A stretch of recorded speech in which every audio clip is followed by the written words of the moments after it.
In a recent online survey of 1,022 mostly American respondents, 12% said they certainly knew what the purpose of life was.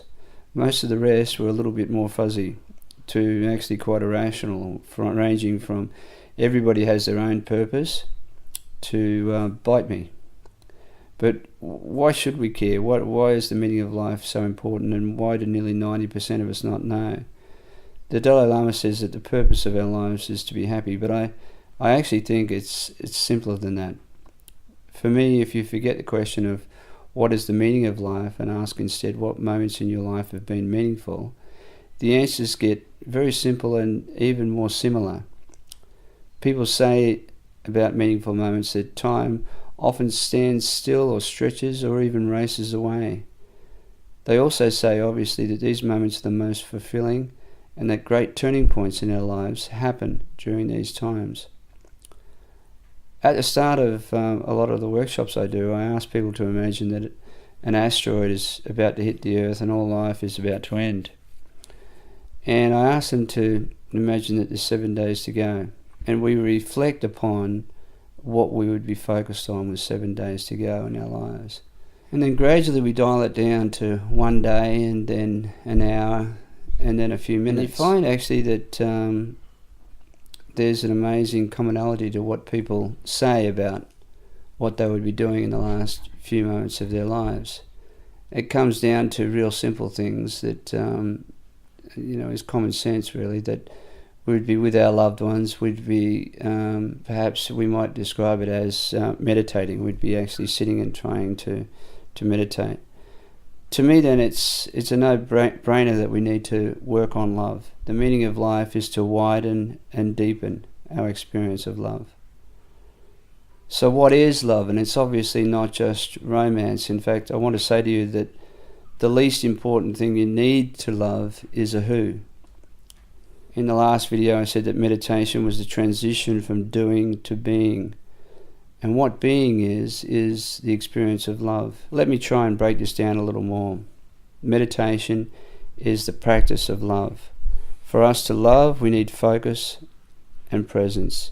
Love is the transition between doing and being. So in meditation, what we do is we start with a whole lot of thoughts and we focus on one. For this example, let's say we're using a mantra like peace, and we're just repeating peace to ourselves in silence. As we get present and focused, that imaginary feeling of peace, that thought, begins to become real.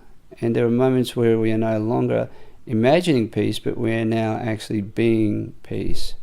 We're beginning to meditate. Now, as we go deeper, we realize that this peace is expanding and connecting us to other souls.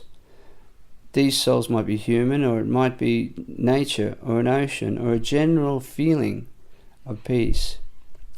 As we expand, this is peace becoming its real nature, which is love. The deeper we go, the more that love continues to expand, and our being connects with our actual self, beyond our ego and our stories of roles and labels such as mother or father, doctor or nurse, or unemployed, gay or straight. And we come to the one soul that pulsates through everyone and everything. Here, everything is effortless, birthless, and deathless, infinite love.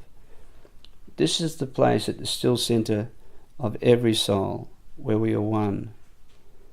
So this love that we come to in meditation, no matter how we meditate, we will come to the same experience of us expanding and connecting with other souls. And it may be that you're looking at a leaf, or it might be that you're walking along a beach, but as you focus and concentrate, every time the doing starts to give way to the being, and that being then expands us into connection with everyone and everything, every other soul, and connects us through our soul, the home of infinite love. So this is a place at the still center of every soul where we are one. And what I'd like you to do as a little exercise, I guess, is something I call the flow of love, and it's the meditation I do every day, and something I've come to often through the day. It might be while driving, it might be while waiting in a queue, but it's just a really simple little exercise, and it's just on our breath. So what I'd like you to do on your inward breath is just to breathe in very gently, very slowly, and a little bit more deeply than you do usually. Breathe in a feeling of love, that you are being loved. And as you breathe in, feel that love with gratitude and allow it to flow into your heart. Your gratitude actually expands your receptivity, expands your heart's capacity to receive. So just breathe in with gratitude, thank you. And as you breathe out, radiate your highest love with appreciation to the universe. So it's a very, very simple little process, but on your breath, breathe in with gratitude, receive the love that you're being flooded by at every moment, and breathe out and radiate your love with appreciation. And for me, this is the flow of love.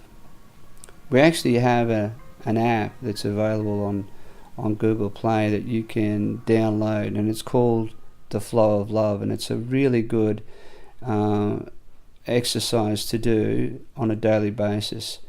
Just helps you, it'll help you go through this process of the flow of love meditation. And I would suggest to you that you try it for at least 12 seconds on your inward breath. It'll hold for 8 seconds or so, and then we breathe out for 12 seconds on your outward breath. And just see how that goes for you. It's a really powerful little exercise to do, based on the traditional pranayama exercises from the Eastern religions. It'll help with your health at the very, very least. For me, it's the most powerful of any of the meditations that I do.